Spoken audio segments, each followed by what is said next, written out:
Right. Well, it's too bad they actually didn't listen to Ronald Reagan back in the 1980s, because he warned Europe that dependence on Russian oil and gas would come at a high price. And I think, despite a lot of rhetoric from NATO leaders about the unity of the alliance and the effectiveness of the sanctions, that's really not borne out in practice. There's no evidence that Russia's conduct of the war in Ukraine has been significantly affected. I do think we're imposing costs on Russia, to be sure, but the weakness, the ineffectiveness, the disparity in the sanctions really has given much more than a loophole to the Russians to be able to continue and sustain the war. And I hope this NATO summit will help close some of those gaps, but I'm skeptical. If certain European countries had acted harder and faster, do you think it would have been enough to push Putin back?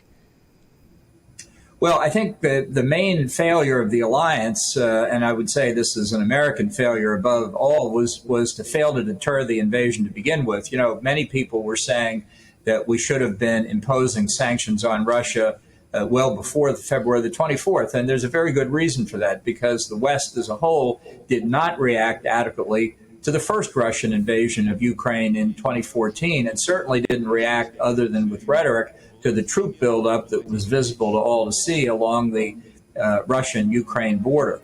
People said, well, my goodness, if you impose sanctions before Russia invades, that'll just speed the invasion up. Well, look at what actually happened. And this is a complicated subject, but basically our deterrence efforts failed, and that's why we see this grinding war underway now with no real end in sight, unfortunately.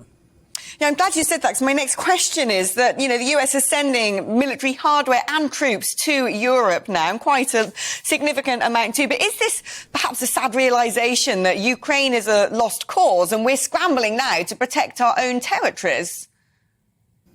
Well, I hope it's not a lost cause, but it does reflect, again, another NATO failure, and I think the U.S. bears responsibility. When NATO took in the Eastern and Central European countries, formerly parts of the Warsaw Pact, and in the case of the Baltics, part of the Soviet Union itself, it never made a clear strategic decision where it was going to stop the expansion. So it left a gray zone in which we see Ukraine, Moldova, Belarus, and Eastern Europe, others in the Caucasus, others in Central Asia. And that gray zone really was an invitation for Russian mischief, and that's what we've seen. I just would remind everybody that President George W. Bush proposed in April of 2008 to bring Georgia and Ukraine into a fast track for NATO membership, and the French and the Germans rejected it. Why Sweden and Finland want to come into NATO now? Because they know neither the Russians nor back in Soviet days ever crossed a NATO border. That is the guarantee, and that guarantee, that possibility, was rejected by the Western Europeans in 2008.